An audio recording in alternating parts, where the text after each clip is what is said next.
Question 85 of the Summa Theologia continues Thomas's exploration of human epistemology. This one is on the mode and order of understanding. And I just want to point out one thing real quickly before we get into this. And this is a long question, 8 articles.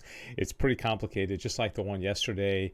I'm only going to be able to scratch the surface on this and not go too deep into it in order to not make it too long of a video. But one thing I want to point out is that when we talk about human epistemology, the study of knowledge and the mode and order of understanding, the whole thing is related to man's relationship with God, because God, remember, is his intellect. God is his will.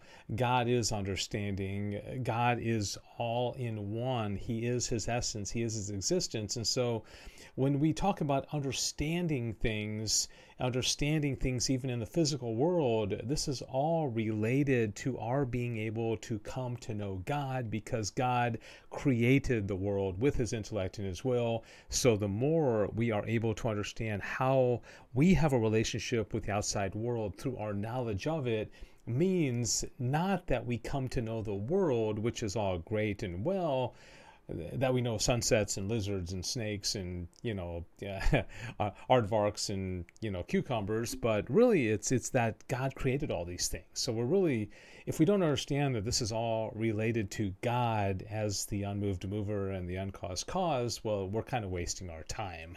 Article 1 of 8 says, whether our intellect understands corporeal and material things by abstraction from phantasms. Now I'd probably say this is probably the most important of the 8 articles of this question. That doesn't mean, stop watching after this one, because there is some other great stuff. But, the snake here is a corporeal, material thing, right? It's a snake. It's an individual thing. It has matter. It has a soul, has a sensitive soul.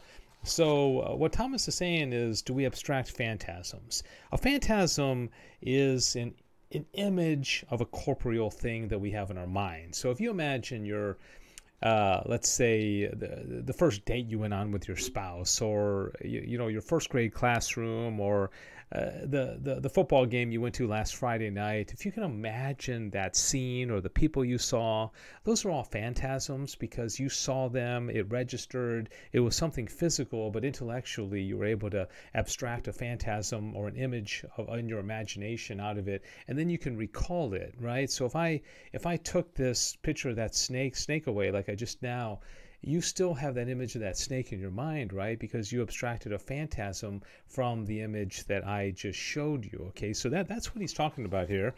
And he says the object of knowledge is proportionate to the power of knowledge. Now, there are 3 grades of cognitive powers. For one cognitive power, namely the sense, is the act of a corporeal organ. Okay, you are using your sense to see this snake here, right? That's a corporeal organ, your eyes, and that's one of your senses. And therefore, the object of every sensitive power is a form as existing in corporeal matter. Okay, that snake is in corporeal matter. And since such matter is the principle of individuality, therefore every power of the sensitive part can only have knowledge of the individual.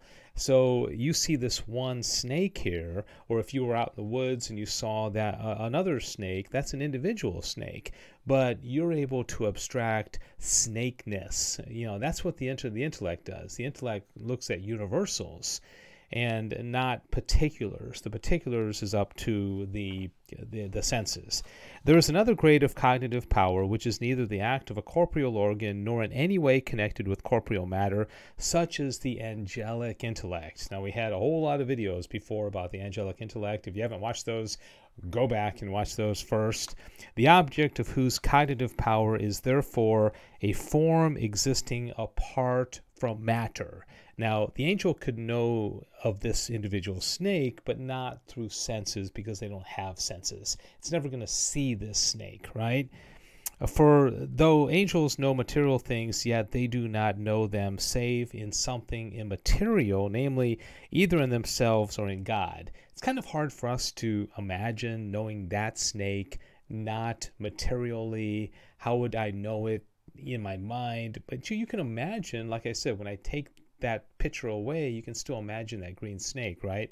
Well, the angels would just have that infused in them at the beginning of time. But the human intellect holds a middle place, for it is not the act of an organ, yet it is a power of the soul, which is the form of the body. And therefore it is proper to it to know a form existing individually in corporeal matter, but not as existing in this individual matter. But to know what is in individual matter, not as existing in such matter, is to abstract the form from individual matter, which is represented by the phantasms. Again, the sense sees the snake. The intellect is able to see snakeness, right? The universal of what this snake shares with all the other snakes in the world, but it also has the ability ultimately to zero in on particular things because of that phantasm that the sense has given to the intellect. I hope that makes sense. Therefore, we must needs say that our intellect understands material things by abstracting from the phantasms, and through material things thus considered we acquire some knowledge of immaterial things, just as, on the contrary, angels know material things through the immaterial. So I hope that helped and made sense. Article 2, whether the intelligible species abstracted from phantasm is related to our intellect as that which is understood. Now that sentence probably is like, whoa, like makes no sense to you, but let me explain as best I can. He says some have asserted that our intellectual faculties know only the impression made on them. Okay, so only the impression made on me as Dave Palmer. When I see that bird, there's an impression that is in me, and it you know that, and there may be some particular nuances that are in my mind. As for example, that sense is cognizant only of the impression made on its own organ. According to this theory, the intellect understands by its own impression, namely the intelligible species which it has received, so that the species is what is understood. Now this is kind of confusing because Thomas is going to argue against relativism here. He's going to say that, my sense impression, my intelligible species that I receive when I experience the world can't be relative just to me. There has to be some kind of standard that isn't, because otherwise it becomes relativism. It's my impression, what I saw, and what you saw may be a little bit different, but, we'll just agree to disagree, right? He says this is, however, manifestly false for two reasons. First, the things we understand are the objects of science. Therefore, if what we understand is merely the intelligible species in the soul, it would follow that every science would not be concerned with objects outside the soul. So he's saying there's some objective truth to what's going on outside the world, and that what we see or what intelligible species enters our mind or what we see through our senses, it can't be individual. There's some objective truth out there that we have to kind of conform our minds to, right? Secondly, is untrue because it would lead to the opinion of the ancients who maintained that whatever seems is true, and that consequently contradictories are true simultaneously. For if the faculty knows only its own impression, it can judge of that only. So again, Thomas is arguing against relativism here, saying that, hey, my impression is my impression, yours is yours, without some kind of objective standard by which we have to conform our minds to some kind of truth.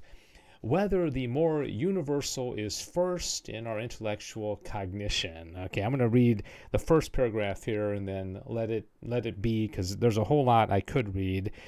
In our knowledge, there are two things to be considered. First, that intellectual knowledge in some degree arises from sensible knowledge.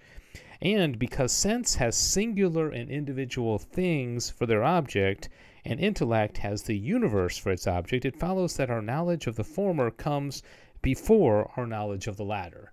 So we see here in this picture individual bugs. These are singulars. This is what our senses see.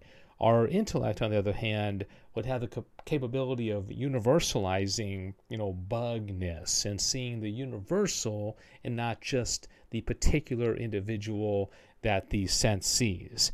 Secondly, we must consider that our intellect proceeds from a state of potentiality to a state of actuality, and every power thus proceeding from potentiality to actuality comes first to an incomplete act, which is the medium between potentiality and actuality. All right, remember we learned in a previous video about the passive intellect, the active intellect, right? And so the intellect comes to know things gradually. That's discursiveness. It doesn't know everything all at the same time like the angels do. It's different. And so the perfect act of the intellect is complete knowledge when the object is distinctly and determinately known, whereas the incomplete act is perfect knowledge when the object is known indistinctly and, as it were, confusedly. A thing thus imperfectly known is known partly in act and partly in potentiality. This is kind of confusing, but let me just cut to the chase here at the end of this corpus. We must therefore conclude that knowledge of the singular and individual is prior as regards us. Okay, we see individual particular things before we see universals, to the knowledge of the universal, as sensible knowledge is prior to intellectual knowledge. We have to see something. We have to observe it with our senses before our mind can universalize it. But in both sense and intellect, the knowledge of the more common precedes the knowledge of the less common. And he uses as an example here, like you see somebody coming towards you, and you might say, oh, that's a body. There's a body, and then it comes closer, and you say, oh, it's an animal. It comes closer, and you say, oh, it's a rational animal. And then it comes closer, and you're like, oh, that's my friend Joe. So it went from general to more specific as it got closer. That's what he is getting at here. Whether we can understand many things at the same time. The intellect can indeed understand many things at once, but not as many. That is to say, by one, but not by many intelligible species. Let me just explain here. I put the states here. You could have an intelligible species of like the United States, where kind of in one thought you're thinking of all the different states, Wyoming and South Dakota and Florida and California, right? Just kind of as one intellectual species. But at the same time, you're not able to think of dogs as a species, and you're thinking of dachshunds and Dobermans and golden retrievers. That's a different thought altogether. So he's saying here, we can understand many things within a species, but not multiple species at the same time. Whether our intellect understands by composition and division.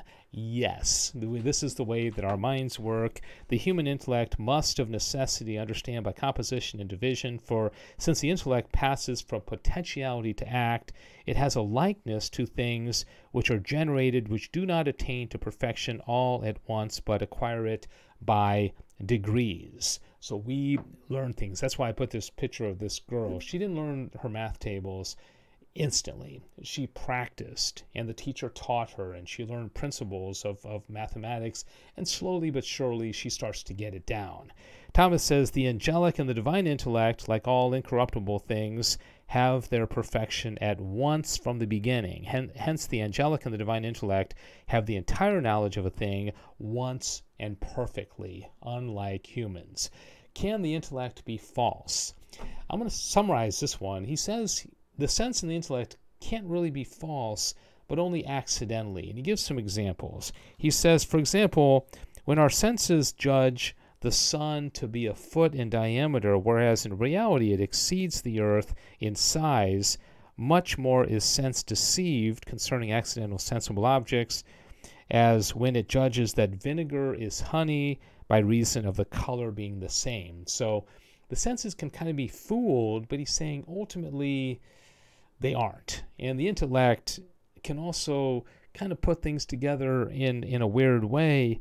He said, for instance, the definition of a thing is false in relation to something else, as the definition of a circle applied to a triangle, or when a definition is false in itself as involving the composition of things incompatible, and uses the example of a rational winged animal. There's no such thing. So by very, very much saying that, you're saying something that's not true. But can the intellect really believe that to be true? I think ultimately he says no.